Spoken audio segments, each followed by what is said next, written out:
Le dijeron al mundo que el Imperio Británico se construyó sobre barcos, soldados y colonias. Pero el verdadero motor de su dominación global era más silencioso, oculto detrás de fachadas de mármol y escritorios de caoba.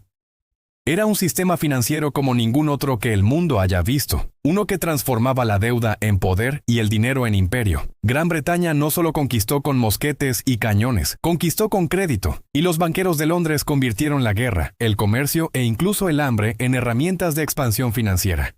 La historia de cómo Gran Bretaña, a través de sus banqueros, financió su dominio global, es la historia de cómo el dinero y el poder se fusionaron y cómo ese mismo sistema aún moldea el mundo en el que vives hoy. Para entenderlo, necesitamos retroceder al siglo XVII, cuando Inglaterra aún no era el poderoso imperio que imaginamos hoy. En ese momento, España y Portugal tenían vastos territorios de ultramar. Francia estaba en ascenso, y la República Holandesa dominaba el comercio global con su poderosa marina y sofisticados mercados financieros. Inglaterra, en comparación, era pequeña, fragmentada y perpetuamente corta de dinero. Las guerras contra Francia y los Países Bajos habían drenado el tesoro. Los reyes pedían prestado en grandes cantidades y a menudo incumplían, asustando a posibles prestamistas. A finales de 1600, el crédito de Inglaterra era un desastre. Y sin crédito no podías financiar un ejército, no podías construir una marina, y no podías proyectar poder. Pero en 1694 ocurrió algo que alteraría la trayectoria de Gran Bretaña para siempre. El Parlamento aprobó la creación del Banco de Inglaterra. En la superficie era una idea simple. Inversores adinerados prestarían dinero a la corona para financiar una guerra contra Francia y, a cambio, recibirían bonos del gobierno que pagaban intereses constantes. Para gestionar esto se creó un banco central, un banco que podía emitir billetes, mantener depósitos y garantizar el reembolso de esos préstamos. Pero debajo de la burocracia había una revolución. El Banco de Inglaterra institucionalizó la deuda. Transformó las promesas inestables de los monarcas en valores negociables. Por primera vez, el Estado inglés podía pedir prestado de manera confiable, a tasas más bajas y a gran escala. Esta era el arma oculta del imperio. Con un sistema estable de crédito público, Gran Bretaña podía financiar guerras mucho después de que sus rivales se quedaran en quiebra. Francia, España, incluso los poderosos holandeses, lucharían bajo el peso de los costos de los préstamos, mientras Gran Bretaña aprovechaba su cada vez más profundo mercado de bonos una y otra vez. Cada guerra era ahora un concurso financiero, y Gran Bretaña había descubierto cómo manipular el juego. Tomemos la Guerra de Sucesión Española. A principios del siglo XVIII, Gran Bretaña, una nación insular relativamente pequeña, pudo mantener ejércitos en el continente y flotas en el mar durante más de una década. ¿Cómo? No porque tuviera más recursos que Francia o España, sino porque podía financiar la lucha a través de un flujo constante de préstamos respaldados por el Banco de Inglaterra. Los inversores sabían que los bonos eran seguros. Los impuestos recaudados del comercio y la industria, especialmente los crecientes ingresos de los derechos de aduana, garantizaban el reembolso. Francia, por su parte, incumplía repetidamente, socavando la confianza y obligándose a pagar tasas de interés aplastantes. La guerra siempre había tratado de mosquetes y hombres, pero ahora también se trataba de los mercados de bonos. Gran Bretaña podía pedir prestado más y, por lo tanto, sobrevivir más tiempo que sus enemigos. Este sistema solo se fortaleció a lo largo del siglo XVIII. Para la época de la Guerra de los 7 Años, en la década de 1750, Gran Bretaña estaba pidiendo prestado a una escala asombrosa. Recaudó más de 100 millones de libras, una suma astronómica para la época, para financiar campañas en América del Norte, el Caribe, África e India. Francia, aunque más grande y rica en teoría, no pudo mantenerse al día. La guerra arruinó a la corona francesa y sentó las bases para la crisis financiera que estallaría en la Revolución Francesa. Gran Bretaña, mientras tanto, emergió con un imperio global. Y, crucialmente, emergió con una clase de inversores en casa que se había enriquecido con los constantes pagos de intereses de los bonos del gobierno. La guerra no era solo una empresa patriótica, era una oportunidad financiera.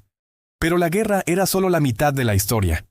El comercio era el otro pilar del imperio financiero de Gran Bretaña, y una vez más, los banqueros estaban en el centro.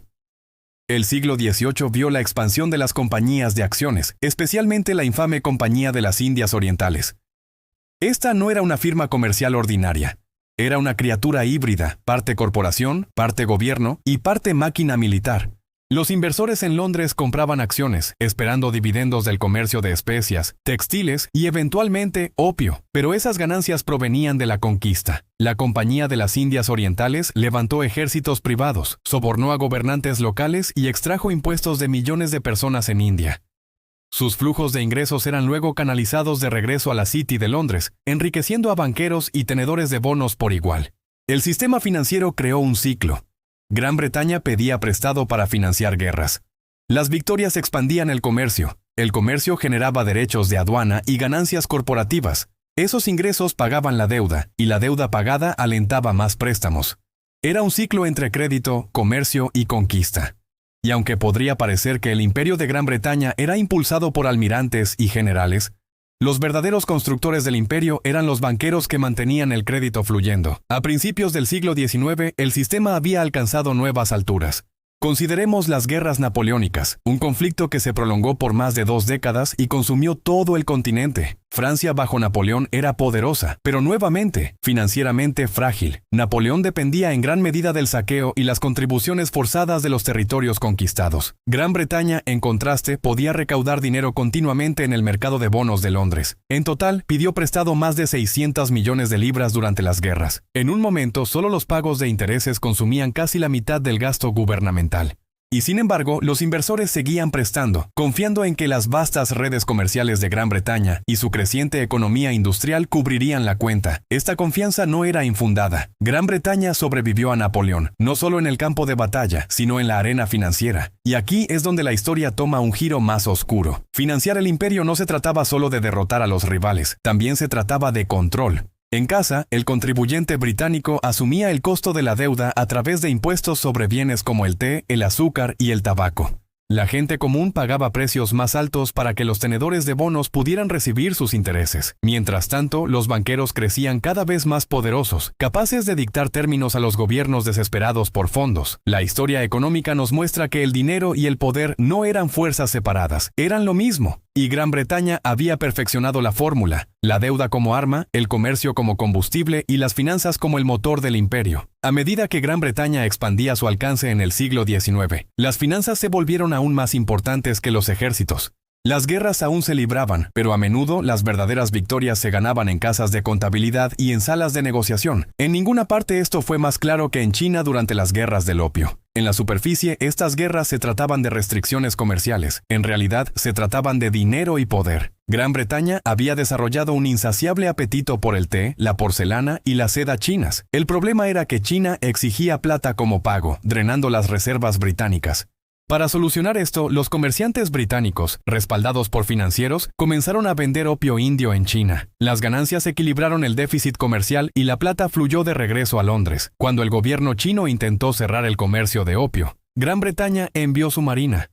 El resultado fue una humillación para China.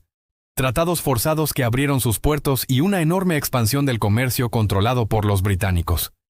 Y una vez más, las ganancias del opio, del envío, de las tarifas bancarias fluyeron hacia Londres, reforzando la dominancia financiera del imperio. A mediados de siglo, Gran Bretaña no solo era el taller del mundo, produciendo carbón, acero y textiles, sino también su banquero. La City de Londres se había convertido en el centro financiero del mundo. Los bancos británicos financiaban ferrocarriles en Argentina, minas en Sudáfrica y plantaciones en el Caribe. La libra esterlina era la moneda preferida para el comercio internacional, y los cónsules británicos y los cañoneros aseguraban que las deudas fueran pagadas. Esto era imperio a través de libros contables y acuerdos de préstamo, tanto como a través de bandera y guarnición. Y significaba que el sistema financiero de Gran Bretaña llegaba a la vida diaria de millones de personas que nunca pisarían suelo británico. El patrón oro cimentó este poder. Al atar su moneda al oro a una tasa fija, Gran Bretaña proyectó una imagen de estabilidad y confianza. Inversores de todo el mundo acudieron a los activos en libras, sabiendo que podían convertirse en oro a demanda. Esta credibilidad permitió a Gran Bretaña pedir prestado a bajo costo, prestar de manera expansiva y hacer cumplir la disciplina financiera en todo su imperio. Los países que querían acceso al capital británico a menudo tenían que alinear sus propias monedas y políticas con las expectativas de Londres. En efecto, los banqueros británicos exportaron no solo dinero, sino también política monetaria, creando un sistema donde el cumplimiento financiero era un requisito para participar en el comercio global. Pero este sistema tenía ganadores y perdedores. Para los inversores adinerados en Londres, era una edad dorada de libertad financiera y retornos constantes. Para las naciones colonizadas, a menudo era una trampa. Se extraían recursos, se imponían deudas y se remodelaban economías para servir prioridades imperiales. India, por ejemplo, proporcionó enormes ingresos fiscales y materias primas, pero sufrió repetidas hambrunas mientras los granos eran exportados para satisfacer las demandas de los mercados globales. Las ganancias enriquecían a los tenedores de bonos del imperio, mientras millones morían de hambre. Aquí, el sistema financiero reveló su brutal eficiencia. Cuanto más profundizamos, más claro se vuelve el patrón. La dominación global de Gran Bretaña no fue el producto de una genialidad militar por sí sola. Fue el resultado de un sistema financiero que convertía el riesgo en oportunidad y el desastre en dividendos.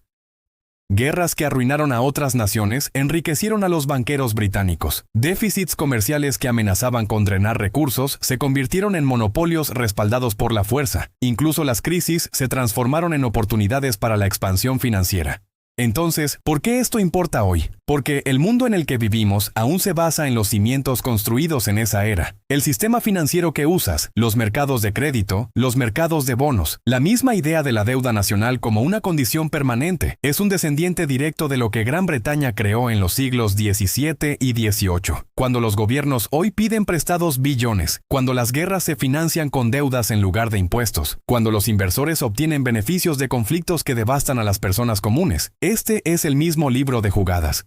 Gran Bretaña puede que ya no gobierne los mares, pero el modelo de finanzas que pionero aún gobierna el mundo. Piensa en las crisis globales que hemos visto en el último siglo. La Primera Guerra Mundial fue financiada por deudas a una escala que el mundo nunca había visto. Y Gran Bretaña se apoyó fuertemente en banqueros estadounidenses para sostenerse. La Segunda Guerra Mundial inclinó aún más la balanza, con Estados Unidos emergiendo como el nuevo centro financiero, pero utilizando la misma fórmula británica: deuda, bonos y la fusión de dinero y poder. Incluso hoy, cuando escuchas hablar de flexibilización cuantitativa, bonos soberanos o rescates internacionales, estás viendo el mismo sistema en acción, uno donde el crédito se convierte en un arma y las finanzas dictan el destino de las naciones. La lección del imperio financiero de Gran Bretaña es simple pero incómoda. La verdadera riqueza no se trata solo de recursos o industria, se trata del control del sistema financiero. Aquellos que emiten la deuda, que establecen los términos, que controlan el flujo de capital, ellos son los que moldean la historia.